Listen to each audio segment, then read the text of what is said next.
ब्रह्मा, विष्णू आणि महेश या तिन्ही देवांची ताकद एकत्र होऊन गुरुदेव दत्तांचा अवतार तयार झाला अखंड सृष्टीच्या कल्याणासाठी। तर बांधवांनो, पांचाळेश्वर आत्मतीर्थ हे सर्वश्रेष्ठ तीर्थ मानलं जातं आणि या पांचाळेश्वर आत्मतीर्थ या ठिकाणी गुरुदेव दत्तात्रय महाराज दररोज भोजनासाठी येतात। बांधवांनो, आजच्या कलयुगात सुद्धा त्या ठिकाणी दत्तात्रय महाराज दररोज येतात बघा भोजनासाठी आणि त्या ठिकाणी त्यांच्या चरण कमल आजया दिसतात बघा। जो खरा भक्त आहे, मनापासून भक्ती करून त्याला चरण कमलाच्या खुणा दिसतात। तर बांधवांनो, पांचाळेश्वर हे जे तीर्थ आहे आत्मतीर्थ हे बघा आपेगाव, औरंगाबाद, बीड जिल्ह्याच्या सीमेवरून वाहणारी गोदावरीच्या किनारी, दक्षिणी किनारा गोदावरीचा, गोराई तालुका आणि बीड जिल्हा या ठिकाणी नदीमध्ये असणार हे आत्मतीर्थ बघा। आणि या ठिकाणी दररोज येतात बघा गुरुदेव दत्त।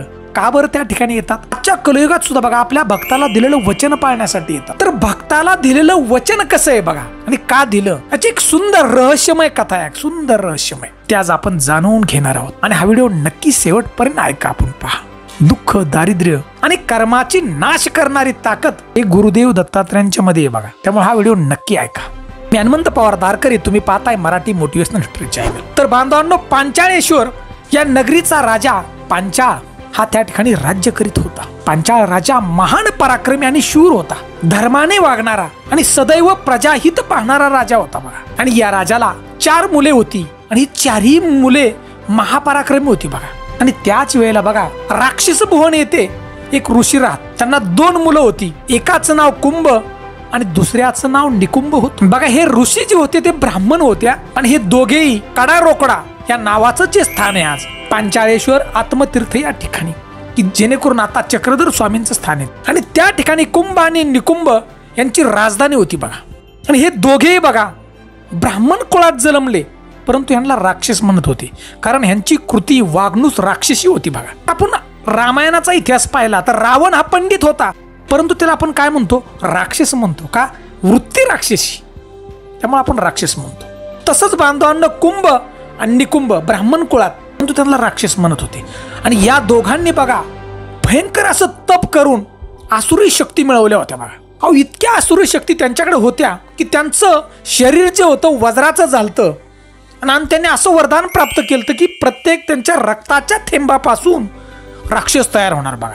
त्यामुळे त्यांना कुणीही मारू शकत नव्हतं बघा। आणि त्यांना त्याच्या ताकदीचा गर्व झाला आणि त्यांनी त्या ठिकाणी बघा ऋषी मुनींना त्रास द्यायला चालू केलं। त्यांचे होम हवन जे केलेत मोडून टाकायचे, मारायचे त्यांना। पण अशा परिस्थितीत बघा आत्मऋषी आणि सर्व ऋषींनी ही तक्रार पांचाळ राजाकडे केली। त्या भागाचा राजा पांचाळ होता।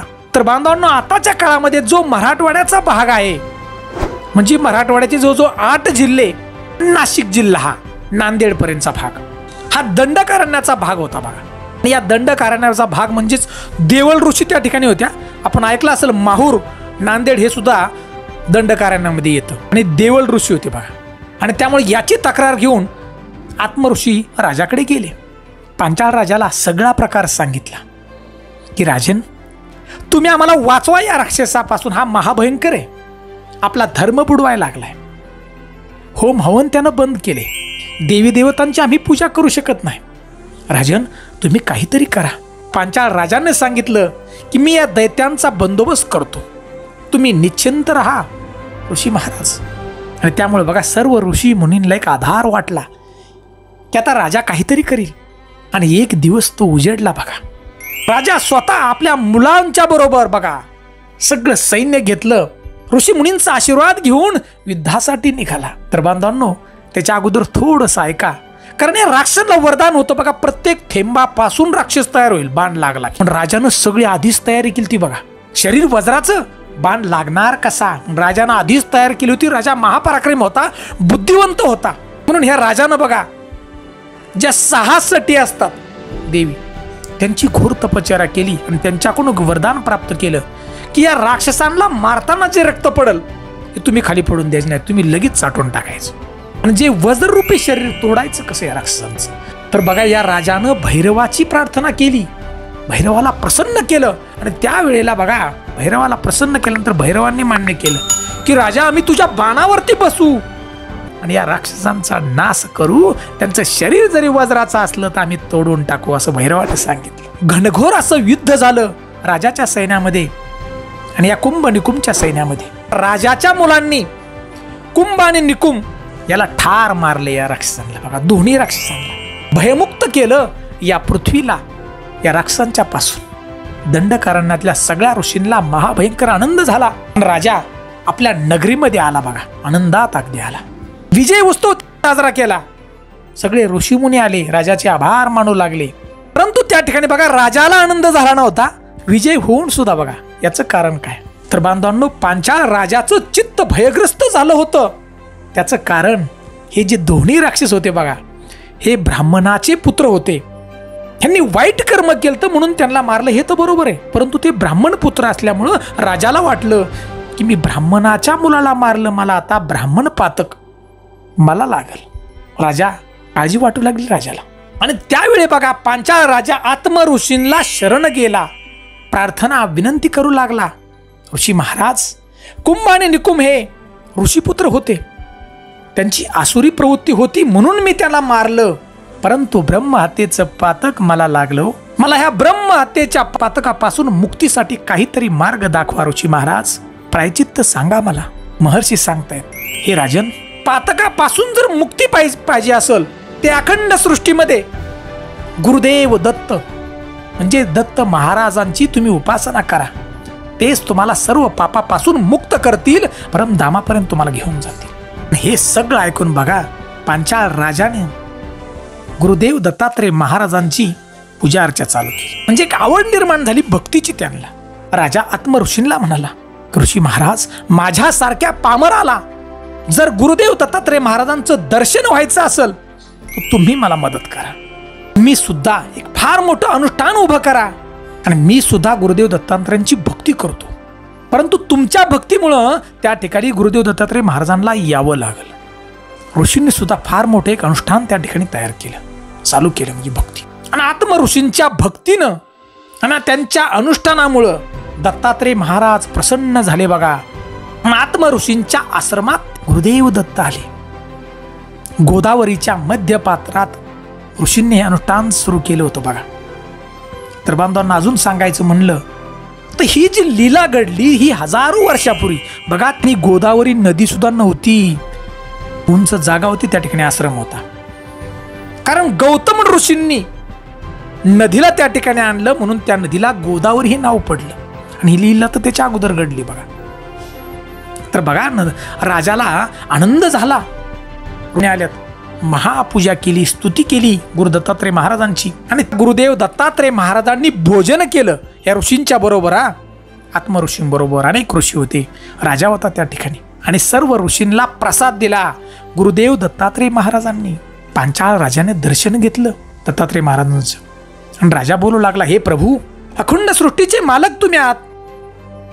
हो, माझ्या हातून ब्रह्महत्येचं पाप घडलं आहे, हे पाप तुम्ही नष्ट करा.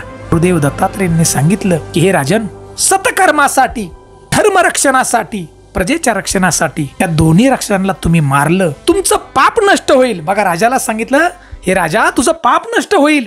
परंतु तू इकडे बघा, राजाला बोलवलं. आणि गुरुदेव दत्तात्रय महाराजांनी सांगितलं की हा जो आश्रम आहे, आश्रमाच्या बाहेर राजा तू बाण मार जमिनीवरती. दत्तात्रय महाराजांनी सांगितल्याप्रमाणे बघा या पांचाळ राजानं धनुष्य हातात घेतला आणि या जमिनीमध्ये बाण मारला. आणि जसा बाण मारला पातळ गंगेचं पाणी प्रकट झालं. आणि बांधवांनो, याच ठिकाणी गुरुदेव दत्तात्रय महाराजांनी आंघोळ केली बघा. या गंगेच्या पाण्यामध्ये राजानं सुद्धा आंघोळ केली. आणि बांधवांनो, दत्तात्रय महाराजांच्या पायाच्या ठिकाणी सर्व गंगेची तीर्थ आहेत बघा. दत्तात्रय महाराजांच्या पायाखाली अखंड सृष्टीमधली गंगेची तीर्थ त्या ठिकाणी आहेत. आणि बांधवांनो, या ठिकाणी पाताळ गंगेचं जे तीर्थ आहे हे ठिकाण आहे, हे आत्म ऋषींच्या आणि गुरुदेव दत्तात्रय महाराजांच्या भेटीचं प्रतीक आहे. आत्म ऋषी आहेत ते गुरुदेव दत्तात्रय महाराजांना सांगतात की देवा, तुम्ही दररोज या ठिकाणी पोहोचण्यासाठी या, दररोज या. म्हणजे आमच्या भेटीचं प्रतीक हजारो वर्षाचा काळ, चंद्र आणि सूर्य तोपर्यंत हे प्रतीक चालू राहील बघा ठिकाण. गुरुदेव दत्तात्रय महाराजांनी सांगितलं की मी प्रत्येक दिवशी भिक्षा भोजन या ठिकाणी घेईल बघा. गुरुदेव दत्तात्रय महाराजांनी त्यावेळी सांगितले बघा. म्हणून आजही आज कलियुगाचा काळ चाललाय तरी सुद्धा गुरुदेव दत्तात्रय महाराज या ठिकाणी येतात आणि भिक्षा भोजन करतात. त्यांच्या चरणकमलांच्या ज्या खुणा आहेत त्या खऱ्या खुऱ्या भक्ताला त्या ठिकाणी दिसतात. हे सगळं झाल्यानंतर बघा पांचाळ राजा गुरुदेव दत्तात्रय महाराजांना घेऊन आपल्या राजवाड्यात सुद्धा गेले होते बघा. राजांच्या महालामध्ये गेले. बांधवांनो, असं हे आत्मतीर्थ तयार झालं. आत्मऋषींनी अनुष्ठान मांडलं म्हणून त्याला आत्मतीर्थ हे नाव पडलं. आणि आजही त्या गुरुदेव दत्तात्रय महाराज दररोज त्याने येतात बघा भोजनासाठी. त्या भक्ताला दिलेलं वचन पाळण्यासाठी सगळ्या गोष्टी. की भक्तीची ताकद किती मोठी आहे बघा. कारण देव आपलं कधी वचन मोडत नाही. देवाला भक्ताशिवाय करमत नाही आणि भक्ताला देवाशिवाय करमत नाही. हे नातं अतूट आहे. आजही चालू आहे बघा त्या ठिकाणी. म्हणून आपल्या जीवनामध्ये कर्माचा नाश करण्यासाठी हे आत्मजितीर्थे त्याने आपण अवश्य जा आणि नतमस्तक व्हा त्या ठिकाणी. सगळी वाईट कर्माची पाप नष्ट होण्याचं ठिकाण. तर बांधवांनो, अशी आत्मतीर्थाची माहिती जर आपल्याला आवडली असेल तर आमच्या चॅनलला नक्की लाईक करा. चॅनलवरती प्रथम असाल तर नक्की सबस्क्राईब करा आणि आम्हाला कमेंट म्हणून फक्त एक प्रेमानं गुरुदेव दत्त अशी एक कमेंट नक्की द्या. जय हिंद, जय भारत.